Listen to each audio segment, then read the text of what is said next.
Hello class. In last lecture we have studied about the transition curve, right? So हमने what was the transition curve, what are the objectives of the transition curve, और transition curve हम लोग किस तरीके से निकालते हैं, length of transition curve, इसके बारे में हमने प्रायरली इसके पहले डिस्कस किया हुआ है। साथ ही हमने उसका न्यूमेरिकल भी डिस्कस किया हुआ था। अभी आज के क्लास में हम लोग पढ़ेंगे वर्टिकल अलाइनमेंट के बारे में। ठीक है, व्हाट इज़ वर्टिकल अलाइनमेंट। तो सबसे पहले तो वर्टिकल अलाइनमेंट को दो पार्ट में कैटेगराइज किया गया था। पहला वेल नोन है हमारा वर्टिकल कर्व और दूसरा है हमारा ग्रेडियंट। ठीक है, अब फर्दर जो वर्टिकल कर्व है उनको दो पार्ट में डिवाइड किया गया था। एक था हमारा समिट कर्व और दूसरा था हमारा वैली कर्व। ठीक है, summit curve and valley curve.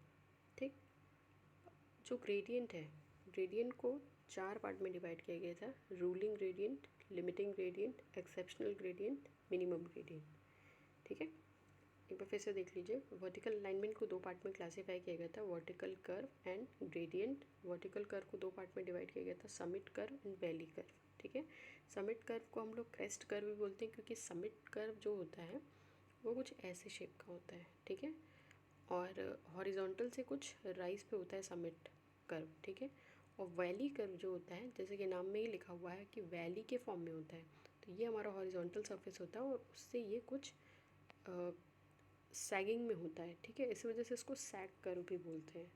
ठीक, तो ये हमारा वर्टिकल कर्व में समिट कर्व और वैली कर्व आता है। और ग्रेडियंट में हम लोगों को क्या क्या पढ़ना है, ruling gradient, limiting gradient, exceptional gradient and minimum gradient. ठीक है, तो सबसे पहले हम लोग ये जान लेते हैं कि ग्रेडियंट क्या होता है। ठीक है, व्हाट इज़ ग्रेडियंट। ग्रेडियंट हम किसको बोलते हैं। ठीक, तो जैसे मान लीजिए कि ये हमारा एक सरफेस हॉरिजॉन्टल सरफेस है। ठीक है, तो इस हॉरिजॉन्टल सरफेस में जो भी हमारा राइज एंड फॉल होता है along the length of the road, ठीक है, with respect to the horizontal, यानी कि अगर हमारा ये हॉरिजॉन्टल सरफेस है और इसके रिस्पेक्ट में जो भी हमारा राइज या फॉल हो रहा है, चाहे वो राइज हो रहा है चाहे तो वो फॉल हो रहा है, कुछ भी हो रहा है, जो इनका रेट होता है उसी को हम क्या बोलते हैं, ग्रेडियंट। यानी ग्रेडियंट की अगर सिंपल डेफिनेशन देखी जाए तो कह सकते हैं हम कि रेट ऑफ राइज और fall along the length of the road with respect to the horizontal surface. ये हमारा हॉरिजॉन्टल सरफेस है और इसके रिस्पेक्ट में जो भी हमारा राइज एंड फॉल हो रहा है वही हमारा क्या कहलाता है, ग्रेडियंट। ठीक है, ओके, तो ग्रेडियंट तो हम लोग बहुत पहले से जानते भी हैं कि ग्रेडियंट क्या होता है। अब हम लोग थोड़ा सा ग्रेडियंट क्या, जितने तरीके के ग्रेडियंट हमारे इधर ट्रांसपोर्टेशन में यूज़ होते हैं वो हम लोग वन बाय वन पढ़ लेते हैं। तो सबसे पहला ग्रेडियंट जो है हमारा, number one gradient is ruling gradient. Ruling gradient, तो इसके पहले भी हम लोगों ने रूलिंग वर्ड पढ़ा हुआ है, रूलिंग मिनिमम रेडियस के बारे में हम लोगों ने पढ़ा हुआ है। अब देखते हैं कि रूलिंग ग्रेडियंट क्या होता है। ठीक है, सबसे पहले तो ये जान लेते हैं कि जो हम ट्रांसपोर्टेशन इंजीनियरिंग पढ़ रहे हैं उसमें हम लोग जितने भी तरीके के ग्रेडियंट हमने देखा, ruling, limiting, exceptional, minimum gradient, most desirable जो होता है, जो एक इंजीनियर चाहता है या डिज़ाइनर चाहता है जिससे डिज़ाइन करना, वो होता है हमारा रूलिंग ग्रेडियंट। पर अब ये जान लेते हैं कि रूलिंग ग्रेडियंट है क्या। ठीक है, तो ये वो मैक्सिमम ग्रेडियंट है जिसका जो डिज़ाइनर है रोड प्रोफाइल को बनाने के लिए उसका यूज़ करना चाहता है। ठीक है, यानी कि डिज़ाइन पर्पज़ से हम जिस ग्रेडियंट को यूज़ करना चाहते हैं, जिस मैक्सिमम ग्रेडियंट को, वही हमारा रूलिंग ग्रेडियंट कहलाता है। ठीक, क्योंकि डिज़ाइन के पर्पज़ से यूज़ होता है इसलिए हम इसको डिज़ाइन ग्रेडियंट भी बोलते हैं। तो what is ruling gradient. Ruling gradient is the maximum gradient using which the designer wants to design the road profile, that's why it is also called as design gradient। ठीक है, ruling gradient ही जो है वो हमारा design gradient है, क्योंकि ये वो मैक्सिमम ग्रेडियंट है जो डिज़ाइनर डिज़ाइन करना चाहता है जिसके लिए। ठीक है, वो कहलाता है हमारा रूलिंग ग्रेडियंट। नेक्स्ट आ जाते हैं limiting gradient. What is limiting gradient. देखिए, जो हमारा रूलिंग ग्रेडियंट होता है, लिमिटिंग ग्रेडियंट उससे भी ज़्यादा स्टीपर होता है। ठीक है, तो ये it is provided only when there is an enormous increase in the cost of construction with the ruling gradient. अगर हम कहीं पे कंस्ट्रक्शन कर रहे हैं और उसकी कॉस्टिंग जो है वो एक एनॉर्मस तरीके से इंक्रीज़ कर रही है, तो हमें फंडिंग को भी बहुत ध्यान में रखना होता है कि हमारा इकोनॉमिकली जो प्रोजेक्ट है वो बहुत ज़्यादा बढ़े नहीं। तो इसकी वजह से हम क्या करते हैं, इनॉमरस इंक्रीज़ इन जो हमारा इंक्रीमेंट होता है उससे बचाने के लिए हम लोग क्या करते हैं, जो हमारा अगर कॉस्ट ऑफ कंस्ट्रक्शन ज़्यादा बढ़ रहा है तो उसके लिए हम लोग अगर रोलिंग ग्रेडियंट को लगाने पर तो हम लोग लिमिटिंग ग्रेडियंट का यूज़ करते हैं। ठीक है, ये जो हमारा लिमिटिंग ग्रेडियंट होता है वो रोलिंग ग्रेडियंट से ज़्यादा स्टीपर होता है। ठीक है, अब आ जाते हैं, नेक्स्ट है हमारा एक्सेप्शनल ग्रेडियंट। अब एक्सेप्शनल ग्रेडियंट क्या होता है, तो एक्सेप्शनली ग्रेडियंट इसका मतलब ये हुआ कि ये और भी ज़्यादा स्टीपर होता है, यानी ये रूलिंग से भी और लिमिटिंग से भी दोनों से ही ज़्यादा स्टीपर है।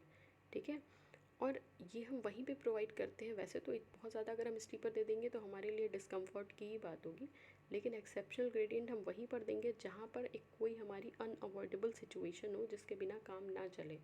तो ऐसे अनअवॉइडेबल सिचुएशन में ही हम एक्सेप्शनली ग्रेडियंट देने का कोशिश करेंगे। ठीक है, दूसरी बात ये है कि अगर हम बहुत ज़्यादा लेंथ तक, अगर हम बहुत स्टीपर अगर हम रोड प्रोफाइल देंगे तो हमारे लिए वहाँ पे चलना मुश्किल हो जाएगा। ठीक है, अगर मान लीजिए ये हमारा हॉरिजॉन्टल सरफेस है और वहाँ से हमने ज़्यादा स्टीपर करके एक मतलब अगर प्रोफाइल तैयार की हो, तो अगर ये बहुत ज़्यादा स्टीपर एक लॉन्ग स्ट्रेच के लिए होगा तो फिर उस पर मूवमेंट बहुत ही मुश्किल हो जाएगा, डिस्कम्फर्ट बहुत ही ज़्यादा होगा।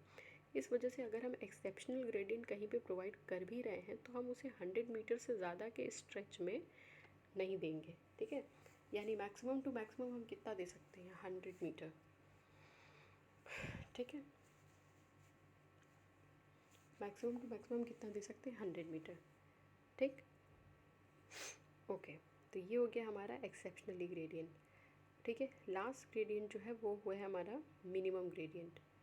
तो मिनिमम ग्रेडियंट क्या होता है, तो मिनिमम ग्रेडियंट हम कहाँ पर देते हैं, अब जैसे मान लीजिए कि हम कोई रोड बना रहे हैं। ठीक है, तो बिल्कुल फ्लैट सरफेस हम उसका नहीं बना सकते, क्योंकि अगर बिल्कुल फ्लैट एंड स्ट्रेट सरफेस बनाएंगे और जब रेनफॉल होगा तो वाटर जो है उस पर रेजिस्ट करेगा। ठीक है, वाटर जो है उस सरफेस पे रेजिस्ट करेगा और एक्यूमुलेट हो जाएगा। एक्यूमुलेट होकर ये वाटर जो है वो हमारे सरफेस को पेनिट्रेट करता है, और पेनिट्रेट करने के बाद ये क्या करेगा, हमारे सरफेस को डैमेज करेगा।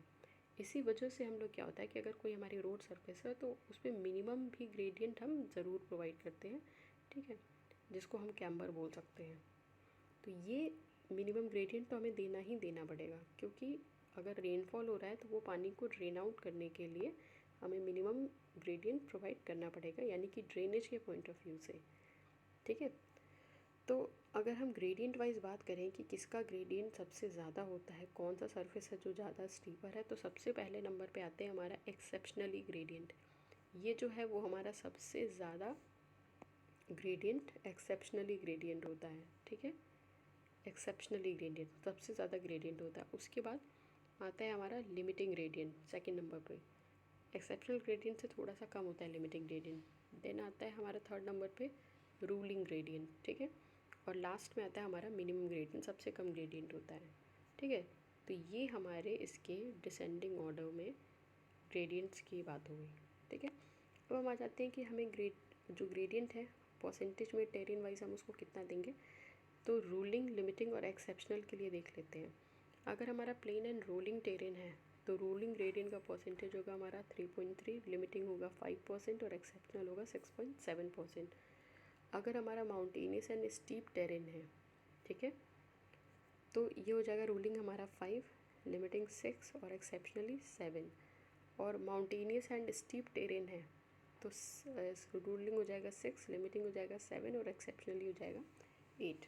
ठीक है, तो ये हो गई हमारी ग्रेडियंट की बात, राइट। ओके देन, अब आ जाते हैं हम, क्योंकि अब तो हमने ग्रेडियंट तो देख लिया कि कितने तरीके के ग्रेडियंट हैं हमारे। ठीक है, तो एक तो हमारा वर्टिकल लाइन में ग्रेडियंट का चैप्टर क्लोज हो गया। ग्रेडियंट में हमें बस इतना ही पढ़ना है। नेक्स्ट आ जाते हैं हम कर्व के बारे में, summit curve and valley curve. Summit curve and valley curve, तो सबसे पहला हमारा है समिट कर्व। समिट कर्व को हम क्रेस्ट कर्व भी बोलते हैं। ठीक है, समिट कर्व को हम क्रेस्ट कर्व भी बोलते हैं। अब देखो, जो हमारा समिट कर्व है, तो समिट कर्व की सबसे खास बात ये होती है कि ये कॉन्वेक्स होता है अपवर्ड में और कॉनकेव होता है डाउनवर्ड में। जैसे मान लीजिए जैसे हम यहाँ पे देख सकते हैं कि ये हमारा समिट कर्व दिखा रहा है, ठीक है। तो ये वाली जो साइड है वो हमारी कॉन्वेक्स है, ठीक है, और ये हमारी कॉनकेव साइड है। अगर ये होगा, इस तरीके का स्ट्रक्चर बनेगा जहाँ जहाँ भी, तो हम ये कहेंगे कि ये समिट कर्व है, ठीक है, यानी convex upward and concave downward. तो ये कौन सा कर्व होगा? समिट कर्व, ठीक है, समिट कर्व कहलाएगा ये। उसके बाद से देखो, जो हम समिट कर्व होता है, जो हमारा सबसे मोस्ट प्रेफरेबल जो समिट कर्व होता है वो स्क्वायर पैराबोला जो है, स्क्वायर पैराबोला शेप का समिट कर्व जो है वो मोस्ट प्रेफरेबल होता है, ठीक है, क्योंकि इसकी जो राइडिंग क्वालिटी होती है वो बहुत ही अच्छी होती है स्क्वायर पैराबोला की। दूसरी बात ये है कि हम जब कैलकुलेशन करते हैं समिट कर्व के लिए, ग्रेडियंट वगैरह का कैलकुलेशन करेंगे, तो कैलकुलेशन में भी वो सिंप्लिसिटी होती है, बिल्कुल सिंपल कैलकुलेशन होता है। और एक तरीके से जो हमारा चेंज इन ग्रेडियंट होता है वो यूनिफॉर्म रेट से होता है। इस वजह से स्क्वायर पैराबोला जो है वो most preferable shape of the summit curve है, ठीक है। अच्छा, ये तो प्रेफरेबल की बात हो गई, जनरली जो हम प्रेफर करते हैं। अब हम बेस्ट सूटेबिलिटी के बेसिस पे देख लेते हैं कि बेस्ट सूटेबल कौन सा है। तो बेस्ट सूटेबल हमारा सर्कुलर कर्व है, ठीक है, जो कि हमारा बेस्ट सूटेबल है, ठीक है। क्यों सर्कुलर कर्व क्यों है? क्योंकि जो साइड डिस्टेंस होती है SSD, जो साइड डिस्टेंसेस होती हैं, इसके बारे में भी हम लोगों ने पहले पढ़ रखा है कि स्टॉपिंग साइड डिस्टेंस जो है वो through out the curve constant होता है। मतलब हर जगह से हमें SSD जो है वो हर जगह से कांस्टेंट है, ठीक है। तो कांस्टेंट होने की वजह से देखो ये बहुत इंपॉर्टेंट रोल प्ले करता है SSD, क्योंकि अगर हमारी प्रॉपर स्टॉपिंग साइड डिस्टेंसेस होंगी तभी हम एक्सीडेंट से बच सकते हैं, और हमें विजिबिलिटी का जो इशू होता है वो नहीं होता है अगर हमारे पास प्रॉपर SSD होता है तो, ठीक है।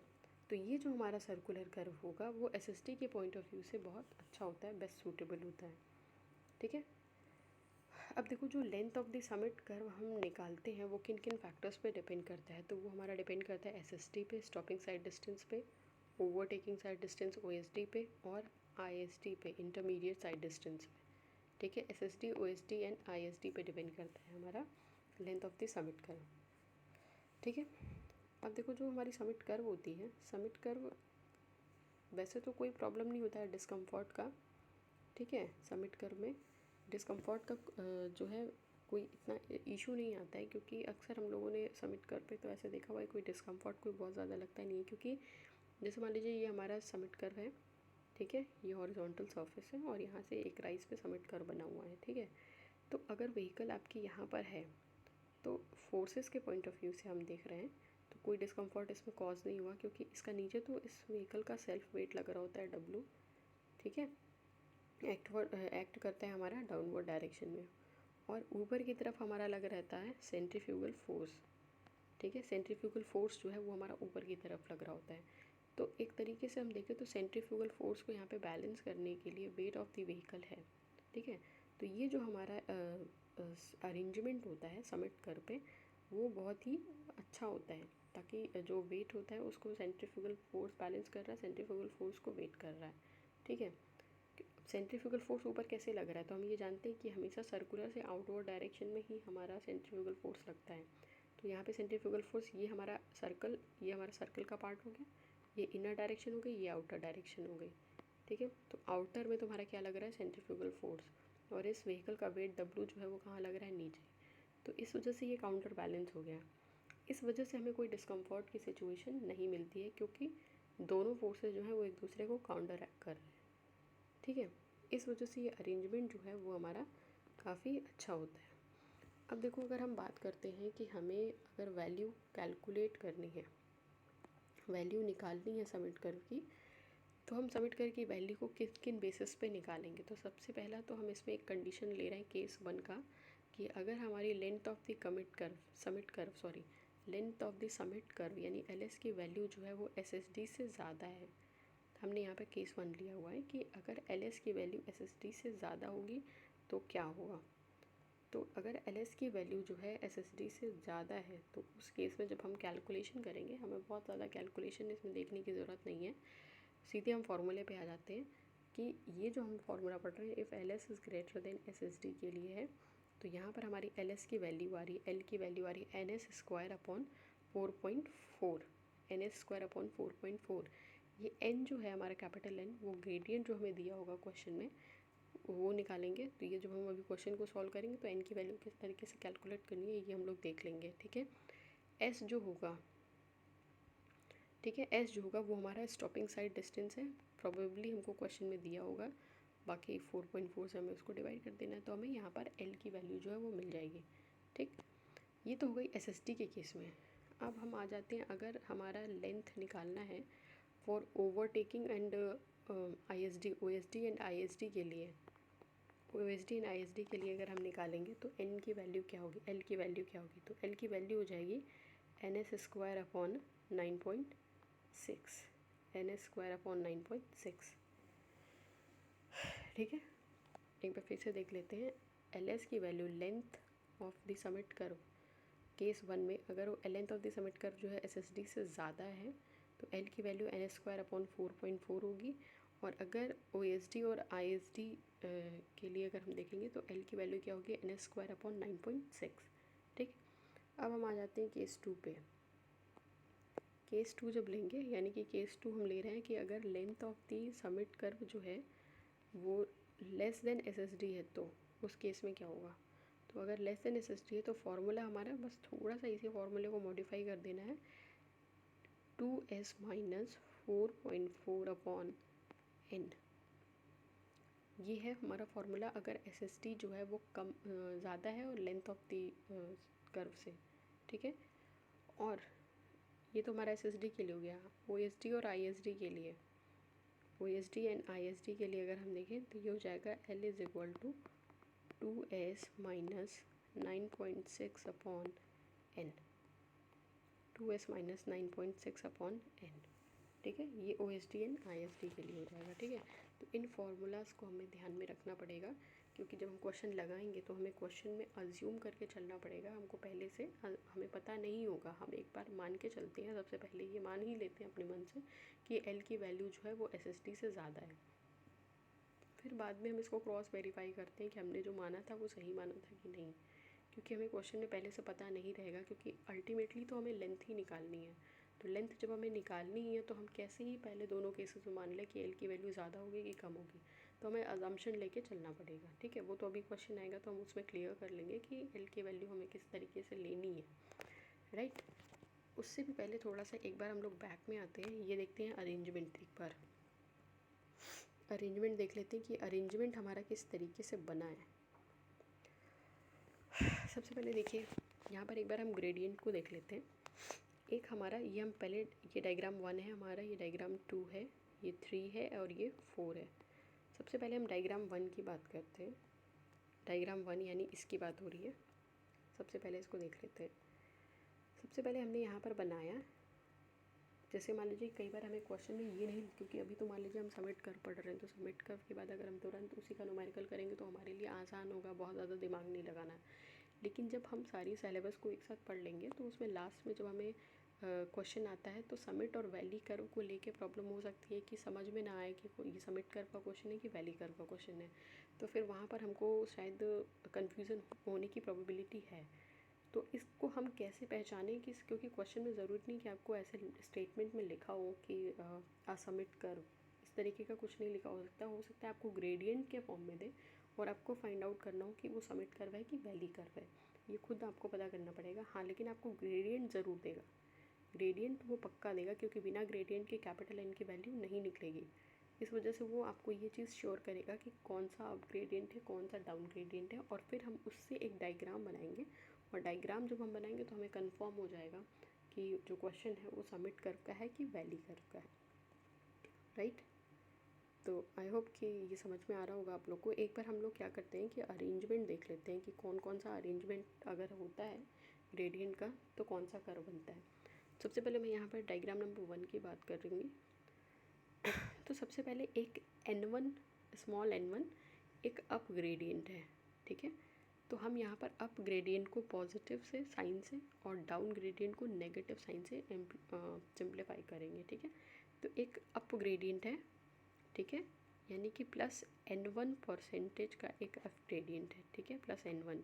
अब क्योंकि अप ग्रेडियंट है इसलिए हमने यहाँ पे पॉजिटिव साइन यूज़ किया, और ये ग्रेडियंट हमने मान लिया कि सपोज n1 ग्रेडियंट है, और फिर हमने एक मान लिया कि एक डाउन ग्रेडियंट है n2 का, n2 का एक डाउन ग्रेडियंट है, ठीक है, डाउन ग्रेडियंट, क्योंकि ये डाउन है इसलिए हमने इसको नेगेटिव कर लिया, ठीक है।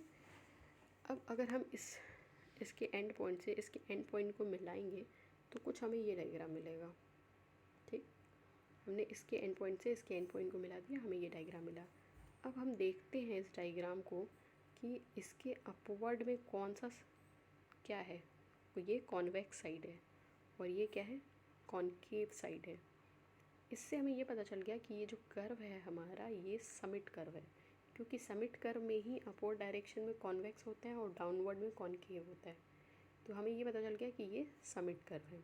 लेकिन अब अगर हमें कैपिटल N की वैल्यू निकालनी हो तो वो कैपिटल N की वैल्यू को निकालने के लिए ये हम कैपिटल N ले लेते हैं। कैपिटल N निकालने के लिए हम क्या करेंगे, हम इन दोनों ग्रेडियंट को पहले वाले में से दूसरे वाले को माइनस करेंगे। तो ये क्योंकि +n1 है तो +n1 माइनस n2, ठीक है। तो ये हमारा आ जाएगा n1, और क्योंकि माइनस माइनस मिल के प्लस हो जाएगा तो ये हो जाएगा n1 + n2, ठीक है। ये हो गई डायग्राम नंबर 1 की बात। अब आ जाते हैं डायग्राम नंबर 2 पे, या जो डायग्राम नंबर 2 पे यहाँ देखते हैं। सबसे पहले बोलेगा कि एक n1 अप ग्रेडियंट है, तो आपको शायद ऐसे दे दे कि एक 2% का up gradient and 4% down gradient, तो हम इस तरीके से इसका डायग्राम बनाएंगे। तो यहाँ पर एक n1 अप ग्रेडियंट है तो ये अप ग्रेडियंट हमने बना लिया, और एक n2 है जो कि ये +n1 है, ठीक है, अप ग्रेडियंट बोल रहा है, और एक और बोल रहा है कि अनदर अप ग्रेडियंट, यानी एक और ऊपर की तरफ जा रहा है, ये हो जाएगा आपका +n2, ठीक है। इसके एंड पॉइंट को इसके एंड पॉइंट से मिलाएंगे तो ये अनदर हमारा ये जो साइड आ रही है वो कॉन्वेक्स आ रही है, और ये जो साइड आ रही है वो कॉनकेव आ रही है, ठीक है, मिलाने पर। तो अगर हम इसका भी कैपिटल N निकालेंगे तो ये हो जाएगा स्मॉल n1, ये पॉजिटिव साइन है, माइनस +n2, तो ये हो जाएगा हमारा n1 माइनस n2, ठीक है।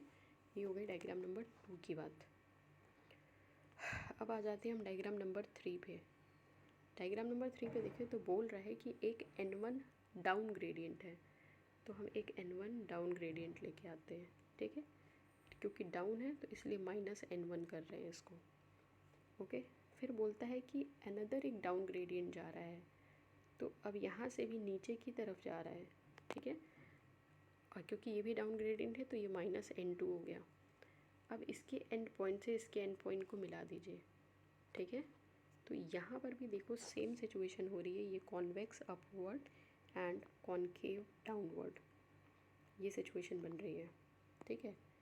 तो जब ये बन गया तो कैपिटल N हम फिर यहाँ पे निकालेंगे कैपिटल N, तो कैपिटल N की वैल्यू हो गई हमारी -n1 माइनस n2, यानी ये हो गया हमारा n2 माइनस n1, ये हमारी हो गई कैपिटल N की वैल्यू। ये आ गई डायग्राम नंबर 3 के लिए, ठीक। अब हम आ जाते हैं डायग्राम नंबर 4 पे। ये हमारा 4th डायग्राम है। इसमें बोल रहा है कि एक अप ग्रेडियंट है, अप ग्रेडियंट हमारा ऐसे जा रहा है +n1 अप ग्रेडियंट, और एक फ्लैट सरफेस है, फ्लैट ग्रेडियंट है, मतलब 0% का ग्रेडियंट है, ठीक, 0% का ग्रेडियंट है। अब हम इसके एंड पॉइंट से इसके एंड पॉइंट को मिलाएंगे तो अनदर एक हमारा ये convex upward and concave downward एक ये बन रहा है, ठीक है, कॉन्वेक्स एंड कॉनकेव। तो यहाँ पर अगर हम कैपिटल N की वैल्यू निकालेंगे तो ये हो जाएगा हमारा n1 माइनस 0, यानी कि n1 के बराबर आ गई हमारी वैल्यू। तो ये तो हमारा कुछ अरेंजमेंट हो जाएगा अगर हमें क्वेश्चन में नहीं गिवन होगा तो उस केस में कि हमारी वैल्यू हमें क्या लेनी है, राइट। तो ये हमने 4 केसेस पढ़ लिया। अब इसी तरीके से जब हम वैली कर्व के बारे में पढ़ेंगे तो वैली कर्व के बारे में भी हम इसी तरीके से ग्रेडियंट बना के डिसाइड कर लेंगे, क्योंकि हमें क्वेश्चन में ग्रेडियंट बना के नहीं देगा, और अभी हम कर रहे हैं तो हमारे पास शॉर्टेज चीज़ें हमें याद हैं कि हमें कौन सा फॉर्मूला अप्लाई करना है या फिर कौन सा कर्व। अभी जैसे हम सबमिट कर्व के बाद तुरंत सबमिट कर्व का न्यूमेरिकल लगाएंगे तो हमारे चीज़ें एकदम क्लियर है, लेकिन जब बाद में हम बहुत सारी चीज़ें पढ़ लेंगे तो सब मेस्ड अप हो जाएगा। इस वजह से हम पहले ही ये बनाना सीख ले रहे हैं कि एंड में अगर हमको ग्रेडियंट वाइज वैल्यू दी हुई है तो हमें कोई कन्फ्यूज़न ना हो उस केस में। ठीक है, ये हो गई हमारी सबमिट कर्व के बारे में उसकी हिस्ट्री। अब आ जाते हैं, हम एक सबमिट कर्व का क्वेश्चन ले लेते हैं, इस क्वेश्चन को सॉल्व करते हैं। तो क्वेश्चन है कि a vertical submit curve is to be designed when ascending gradient. देखिए अभी यहाँ पर आपको वापस से ये चीज़ बोल रहा है कि असेंडिंग ग्रेडियंट है। ठीक है, असेंडिंग ग्रेडियंट ऑफ 1/50 यानी 1/50 का असेंडिंग। पहले तो हमको वैल्यू से मतलब नहीं है, वैल्यूज़ की चाहे जो भी हो, पहले हम एक डायग्राम असेंडिंग और डिसेंडिंग का बना लेते हैं। तो बोल रहा है कि एक असेंडिंग ग्रेडियंट है, ठीक, और ये असेंडिंग ग्रेडियंट हमने मान लिया n1 है। ठीक है, और ये ज्वाइन करता है एक डिसेंडिंग ग्रेडियंट को, उसकी भी वैल्यू जो भी होगी। ठीक है, यानी कि ये जो हमारा कर्व जब इसके एंड पॉइंट से इसके एंड पॉइंट को मिला है तो ये हमारा एक समिट कर्व बन गया है, राइट। अब देखो क्वेश्चन में अब हम आते हैं, ये n1 की वैल्यू ग्रेडियंट की दे रखी है 1/50 और ये n2 की वैल्यू दे रखी है 1/80, 1/50 एंड 1/80। अब अगर हम यहाँ पे कैपिटल N की वैल्यू निकालेंगे तो ये हो जाएगी हमारी 1/50 माइनस इन ब्रैकेट माइनस 1/80, तो ये हो जाएगी हमारी 1/50 प्लस 1/80, राइट। यहाँ से कैपिटल N की वैल्यू निकालेंगे, ये कैपिटल N की वैल्यू आ रही है हमारी 0.0325, यानी ये हमारी वैल्यू आ गई कैपिटल N की विच इज़ 0.0325। ठीक, तो सबसे पहले तो हमने n की वैल्यू निकाल ली है ना। अब क्वेश्चन में बोल रहा है कि due to side condition length of vertical curve is to be constructed to maximum value of 500 meter. ठीक है, calculate length of summit curve to fulfill the requirement of SST is equal to 180 meter OST और at least IST। तो हमें यहाँ पर SST की value दे रखी है, यानी S की वैल्यू दे रखी है विच इज़ 180, और हमको यहाँ पर length of the summit curve जो है वो निकालना है जो इस कंडीशन को फुलफ़िल कर सके। ठीक है, तो सबसे पहले जैसा कि हमने आपको पहले ही बोला था कि जब हम क्वेश्चन का स्टार्ट करेंगे समिट कर्व के लिए तो हम अपने मन से ये चीज़ मान लेंगे कि assume length of the summit curve is greater then SST, क्योंकि हमें वैल्यू नहीं पता है। ये कंडीशन कि L is greater then SST, अगर हम ध्यान से सोचें तो ये कंडीशन हम कब लगा सकते हैं, जब हमको L की वैल्यू पता हो। SST की वैल्यू तो मान लीजिए क्वेश्चन में आपको 180 दी हुई है, लेकिन हमें L की वैल्यू नहीं पता है, तो अपने मन से हम ये कंडीशन कैसे मान लें। लेकिन अगर सपोज़ हम नहीं भी मानते तो हम इस क्वेश्चन को स्टार्ट कैसे करेंगे, वैल्यू को निकालेंगे कैसे, हमारे पास कोई ऑप्शन भी नहीं है। तो सबसे पहले हम अपने मन से एक केस मान लेते हैं कि assume L is greater then SST, और बाद में जब हम कैलकुलेट करेंगे तो देखेंगे कि सच में L की वैल्यू SST के से ज़्यादा आ रही है कि नहीं आ रही है, और अगर ज़्यादा आ रही है तो क्या करना है, कम आएगी तो क्या करना है। तो लेट्स स्टार्ट द क्वेश्चन देखते हैं, आगे इस अजम्पशन पे चलते हैं, फिर हम आगे उसको फाइंड आउट करेंगे कि हमें उसका क्या करना है। तो if L is greater then SST हमने ये पहले ही मान लिया।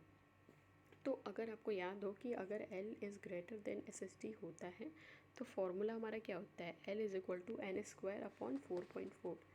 तो ये L is equal to NS² / 4.4।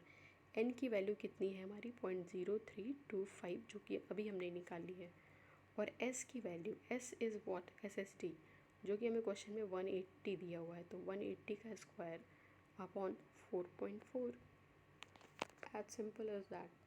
हमें यहाँ से L की वैल्यू जो है वो मिल जाएगी। तो जब हमने L की वैल्यू निकाली यहाँ से तो ये वैल्यू हमारे पास आ गई है 239.30 मीटर। ठीक है, ये हमारी केस 1 से वैल्यू आई है कि 239.30 मीटर।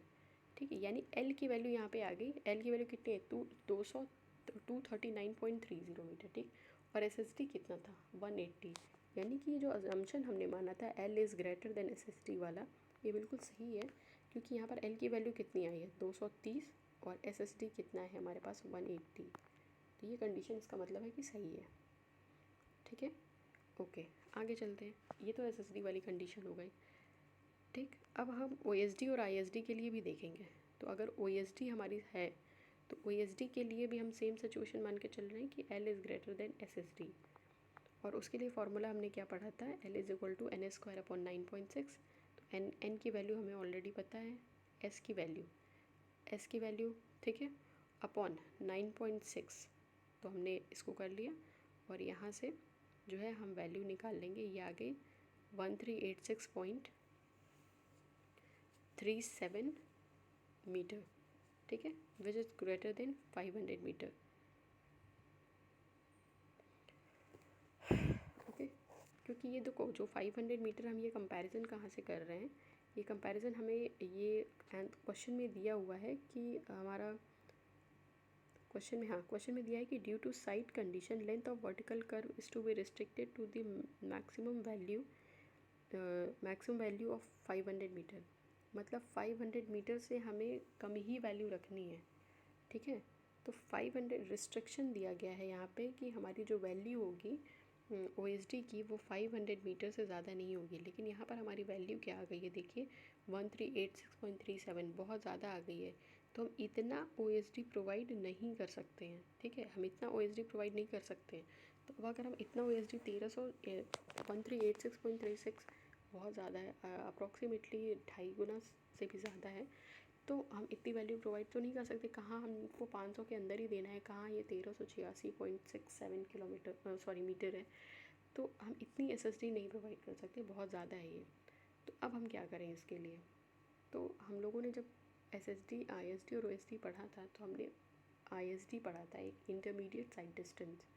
इंटरमीडिएट साइड डिस्टेंस कहाँ पर देते हैं, जहाँ पर हम OSD प्रोवाइड नहीं करा सकते, जहाँ पर हम OSD नहीं दे सकते। अगर हमारे कोई रिस्ट्रिक्शन है कि OSD ना दे पाने की, इस वजह से हम वहाँ पर ISD प्रोवाइड करते हैं। तो अब ISD प्रोवाइड करनी हो तो हम कैसे प्रोवाइड करें इसमें, क्योंकि हम OSD तो नहीं दे सकते कि OSD की वैल्यू बहुत ज़्यादा आ रही है। तो OSD नहीं दे सकते तो हम वहाँ पर क्या प्रोवाइड करेंगे, ISD। तो ISD के लिए अब हम कैसे कैलकुलेशन करें, तो हमें सिर्फ वही कंडीशन मान के चलनी होगी कि L is greater than ISD, जैसे हमने अभी SSD और OSD के केस में माना था। तो हम वैसे ही मान लेंगे कि L is greater than ISD। अब ISD की वैल्यू हम कैसे निकालेंगे, तो ISD is equal to 2 into SSD। हमें SSD पता ही है 180 और 2 से मल्टीप्लाई करेंगे तो हमें ISD की वैल्यू मिल जाएगी विच इज़ 360। यानी ISD की वैल्यू हमारी आ गई 360। ठीक है, अब हम क्या करेंगे कि ये जो हमारा क्वेश्चन है, इस जो फार्मूला है हमारा L is equal to NA² upon 9.6 OSD और ISD के केस में, वही फार्मूला हम लगाएंगे। N की वैल्यू 0.0325 है। S की वैल्यू देखिए, S जो है वो हमारा स्टॉपिंग साइड डिस्टेंस है, लेकिन ये S अगर हम SSD के केस 1 में लगाएंगे तो SSD की वैल्यू लेंगे, OSD में लगाएंगे तो OSD की वैल्यू लेंगे, और अगर हम ISD में लगाएंगे तो ISD की वैल्यू लेंगे S की जगह पे। तो यहाँ पर हमने ISD निकाली हुई है, इसके ऊपर कितना है 360, तो S की वैल्यू हम कितनी लेंगे 360 अपॉन 9.6। तो ये जब हमने इसका कैलकुलेशन किया तो ये वैल्यू हमारी आ गई 438.75 मीटर। और ये जो हमारी वैल्यू आ रही है 438.75 मीटर, ये क्या है 500 से कम है। ठीक है, और क्वेश्चन में जो हमें रिस्ट्रिक्शन दिया था कि हमें मैक्सिमम वर्टिकल कर्व जो है वो 500 का ही देना है, उससे ज़्यादा का नहीं देना है। ये जो हमारी ISD की वैल्यू आ रही है वो 500 से कम है। ठीक है, ये 438.75 मीटर है, तो ये ठीक है, ये हमारे रिस्ट्रिक्शन में है, तो यानी ये वैल्यू हम अडॉप्ट कर लेंगे। और ISD तो हम प्रोवाइड कर सकते हैं, वहाँ पे SSD दे सकते हैं, ISD दे सकते हैं, लेकिन OSD नहीं दे सकते क्योंकि OSD की वैल्यू जो है वो बहुत ज़्यादा आ रही है। तो हम क्या करेंगे, वहाँ पर SSD प्रोवाइड करेंगे और ISD प्रोवाइड करेंगे, राइट। तो ये क्वेश्चन जो था हमारा, ये क्वेश्चन था हमारा समिट कर्व का। ठीक है, और आई होप कि ये जो क्वेश्चन था वो आप लोगों को समझ में आया होगा। और अगर कोई भी क्वेरी है समिट कर्व से रिलेटेड या फिर समिट कर्व के क्वेश्चन से रिलेटेड, तो you all are free to ask, कभी भी आप पूछ सकते हो। आप अपने कमेंट सेक्शन में जाके पूछ सकते हो आप इसको। बाकी हमने जितने भी अभी तक ग्रेडियंट के बारे में पढ़ा था कि वर्टिकल ग्रेडियंट हमारा वर्टिकल कर्व है, वर्टिकल अलाइनमेंट को हमने 2 पार्ट में डिवाइड किया है, vertical curve and gradient curve को हम समिट एंड वैली में डिवाइड करते हैं, ग्रेडियंट को रूलिंग, लिमिटिंग, एक्सेप्शनल और मिनिमम ग्रेडियंट में डिवाइड करते हैं।